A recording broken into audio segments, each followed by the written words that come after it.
जय जगन्नाथ बंधुगण good morning everyone.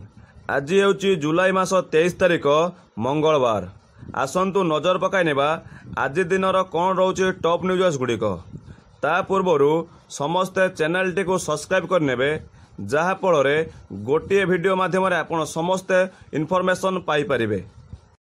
गतकाली आरंभ होईची चलित वर्षर प्रथम विधानसभा अधिवेशन। राज्यपाल रघुवर दास अधिवेशन आरंभ में अभिभाषण रखिंट।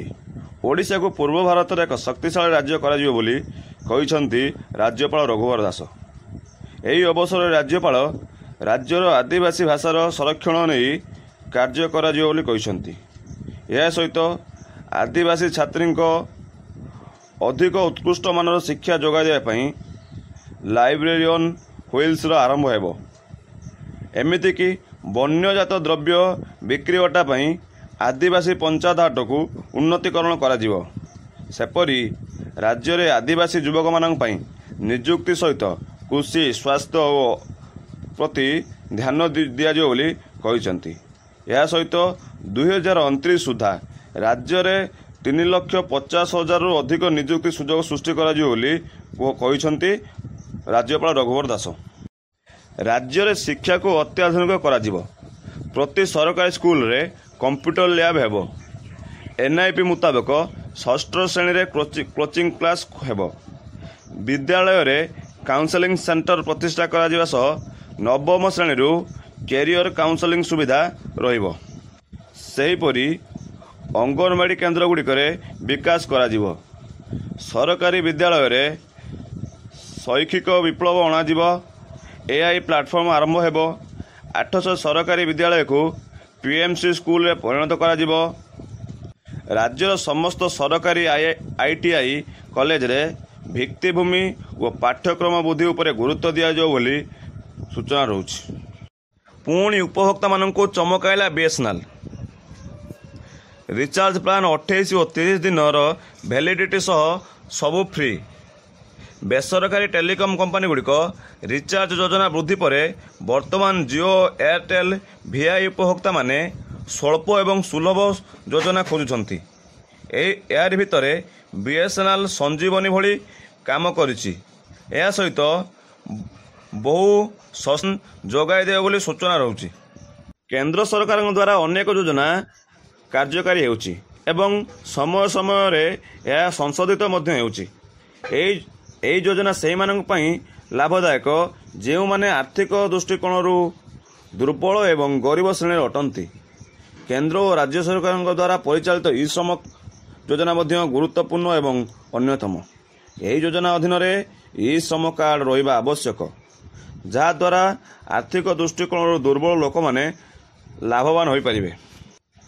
आसंतु जानिबा एई कार्ड माध्यम किपरि लाभवान हेई हबो।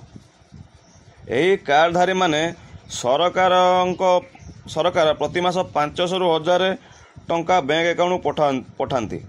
ई श्रम योजनार मुख्य लक्ष्य होउछि लोकंकु रोजगार देवा। अनेक श्रमिक एथिरे लाभवान हेउछंती। असंगठित क्षेत्र में कार्यकारी करुथिबा श्रमिक माने लाभवान मध्य हेउछंती। एही कार्ड माध्यम रे 2 लाख टंका पर्यंत दुर्घटनाग्रस्त बीमा, गर्भवती महिला को पिला उभय भरण पोषण सहायता एवं दुर्घटना क्षतिग्रस्त मानक 1 लाख टका पर्यंत आर्थिक अनुदान मिलुछि। पुणी जोर धरला ओडिशा को स्वतंत्र पाया दाबी। बीजेडी सांसद मुन्ना खां एवं सांसद डॉक्टर संबित पात्र एने दाबी उठाइले। कहले करा जाऊ आईन संशोधन एवं ओडिशा को मिलू स्वतंत्र पाया दाबी बोली सूचना रहुछि। परवर्ती अपडेट हेउछि बिहार मुख्यमंत्री नीतीश कुमार को बड़ झटका। बिहार को स्वतंत्र राज्य पाया मान्यता देवाकू केंद्र सरकार मना कले बोली सूचना रहुछि। परवर्ती अपडेट हेउछि मोदी सरकार नेइछंती बड़ निष्पत्ति। एणिकी आरएसएस कार्यक्रम में सामिल हो पारिबे सरकारी कर्मचारी। पूर्वरु सबु प्रतिबंधक को केंद्र सरकार हटाई देइछंती।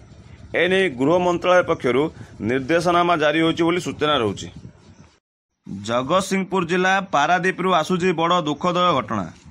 पारादीप रे एक्सपायरी बटिया खाई 30ରୁ ଅଧିକ ଛାତ୍ରଛାତ୍ରୀ ଅସୁସ୍ଥ। ସୂଚନା ମୁତାବକ ପାରାଦୀପ ଲୋକପଡ଼ା ପ୍ରାଥମିକ ସ୍କୁଲ ପିଲାମାନଙ୍କୁ ଏକ୍ସପାୟରି ଆଇରନ୍ ବଟିକା ଖାଇ ଅସୁସ୍ଥ ହୋଇପଡ଼ିଥିଲେ। ପରେ ସମସ୍ତ ପିଲାଙ୍କୁ 18ବାଟି ମେଡିକାଲରେ ଚିକିତ୍ସା କରାଯାଇଥିଲା। ପରେ ସମସ୍ତେ ସୁସ୍ଥ ହୋଇଛନ୍ତି ବୋଲି ସୂଚନା ରହିଛି। ପରବର୍ତ୍ତୀ ଅପଡେଟ୍ ହେଉଛି ରାହୁଲ ଗାନ୍ଧୀଙ୍କ ବଡ଼ ବୟାନ। ସାଂସଦରେ ଗର୍ଜିଲେ ବିରୋଧୀ ଦଳର ନେତା ରାହୁଲ ଗାନ୍ଧୀ। କହିଲେ ଟଙ୍କା ଥିଲେ କିଣି ହେବ ଭାରତୀୟ ଶିକ୍ଷା ବ୍ୟବସ୍ଥାକୁ। ସେପଟେ କେନ୍ଦ୍ର ଶିକ୍ଷାମନ୍ତ୍ରୀ ଧର୍ମେନ୍ଦ୍ର ପ୍ରଧାନ କହିଛନ୍ତି ହଙ୍ଗାମା କଲେ ମିଛ ସତ ହୋଇଯାଏ ନାହିଁ। ଏହାରି ଭିତରେ ମନ୍ତ୍ରୀଙ୍କୁ ଦେଶରେ ହୋଇଥିବା ପେପର ଲିକ୍ ଏବଂ ପରୀକ୍ଷା ଅନିୟମିତତା ଉପରେ ଚର୍ଚ୍ଚା କରିବାକୁ ଆହ୍ୱାନ ଦେଇଛନ୍ତି ବିରୋଧୀ ଦଳର ନେତା ରାହୁଲ ଗାନ୍ଧୀ ବୋଲି ସୂଚନା ରହୁଛି। ପରବର୍ତ୍ତୀ ଅପଡେଟ୍ ହେଉଛି ଭାରତୀୟ ଡାକ୍ତରମାନଙ୍କର ଚିନ୍ତାଜନକ ବୟାନ। ସେମାନେ ଭୟ କରୁଛନ୍ତି ଯେ ଏୟାର ପଲ୍ୟୁସନ ଏବଂ ତମ୍ବାଖୁ ସେବନ ହେତୁ ଦେଶରେ ଫୁସଫୁସ ରୋଗର ବୋଝ ବଢ଼ି ଚାଲିଛି। ଲନ୍ସେଟ୍ ଆକଳନ ଠାରୁ ବହୁ ଅଧିକ ହୋଇପାରେ ଫୁସଫୁସ ରୋଗୀଙ୍କ ସଂଖ୍ୟା ବୋଲି ଭାରତୀୟ ଡାକ୍ତରମାନେ ଚିନ୍ତା ବ୍ୟକ୍ତ କରିଛନ୍ତି। ପରବର୍ତ୍ତୀ ଅପଡେଟ୍ ହେଉଛି ମୟୂରଭଞ୍ଜ ଜିଲ୍ଲାରେ ଭୌଗୋଳିକ ପ୍ରତିବନ୍ଧକ ଥିବା ଅଞ୍ଚଳରେ ଲୋକମାନଙ୍କ ପାଇଁ ବରଦାନ ହୋଇଛି ବାଇକ୍ ଆମ୍ବୁଲାନ୍ସ ବୋଲି ସୂଚନା ରହୁଛି। ପରବର୍ତ୍ତୀ ଅପଡେଟ୍ ହେଉଛି ବଜେଟ୍ ଅଧିବେଶନ ପୂର୍ବରୁ ପ୍ରଧାନମନ୍ତ୍ରୀଙ୍କ ଅଭିଭାଷଣ। ପ୍ରଧାନମନ୍ତ୍ରୀ ଦେଲେ ସମସ୍ତ ସାଂସଦକୁ ଆହ୍ୱାନ। ଜନତାଙ୍କ ଦେଶର ଉନ୍ନତି ସମସ୍ତ ସାଂସଦଙ୍କର ମୁଖ୍ୟ ଲକ୍ଷ୍ୟ। ସେଥିପାଇଁ ସମସ୍ତଙ୍କୁ ଲୋକସଭା ଅଧିବେଶନରେ ଯୋଗ ଦେବା ପାଇଁ ଆହ୍ୱାନ ଦେଇଛନ୍ତି ପ୍ରଧାନମନ୍ତ୍ରୀ ନରେନ୍ଦ୍ର ମୋଦି ବୋଲି ସୂଚନା ରହୁଛି। ବିଧାନସଭାର ଅଧିବେଶନର ପ୍ରଥମ ଦିନରୁ ରାଜ୍ୟପାଳଙ୍କ ଅଭିଭାଷଣ ବେଳେ ଦୁଇ ବିରୋଧୀ ଦଳ ଗୃହତ୍ୟାଗ କରିଛନ୍ତି। ସେହିପରି ବିଜେଡି ମଧ୍ୟ କକ୍ଷତ୍ୟାଗ କରିବା ସହ ରାଜ୍ୟପାଳଙ୍କ ଭାଷଣକୁ ବିରୋଧ କରିଥିଲା, ଯାହାକୁ ନେଇ ନବୀନଙ୍କ ବିରୋଧୀଙ୍କ ଭୂମିକାକୁ ସମସ୍ତେ ପ୍ରଶଂସା କରିଛନ୍ତି। ଗୃହ ବାହାରକୁ ଆସି ବିରୋଧୀ ଦଳର ନେତା ନବୀନ ପଟ୍ଟନାୟକ କହିଛନ୍ତି ମୁଁ ଏବଂ ମୋର ଦଳର ସମସ୍ତ ବିଧାୟକ ରାଜ୍ୟପାଳଙ୍କ ଉପରେ ଅସନ୍ତୁଷ୍ଟ। କାରଣ ହେଉଛି ତାଙ୍କ ପୁଅ ଯେପରି ଜଣେ ଓଡ଼ିଆ ଅଫିସରଙ୍କୁ ମାରିଲେ ତାହା ଆଇନ ବିରୋଧୀ କାର୍ଯ୍ୟ। ମୁଁ ଯେତେବେଳେ ସରକାରରେ ଥିଲି ଦୋଷୀକୁ କେବେ କ୍ଷମା କରିନଥିଲି। ହେଲେ ବର୍ତ୍ତମାନ ସରକାର କରୁଛନ୍ତି କ'ଣ? ରାଜ୍ୟର ଆଇନ ଶୃଙ୍ଖଳା ପରିସ୍ଥିତି ଭୁଷୁଡ଼ି ପଡ଼ିଛି ବୋଲି କହିଛନ୍ତି ପୂର୍ବତନ ମୁଖ୍ୟମନ୍ତ୍ରୀ।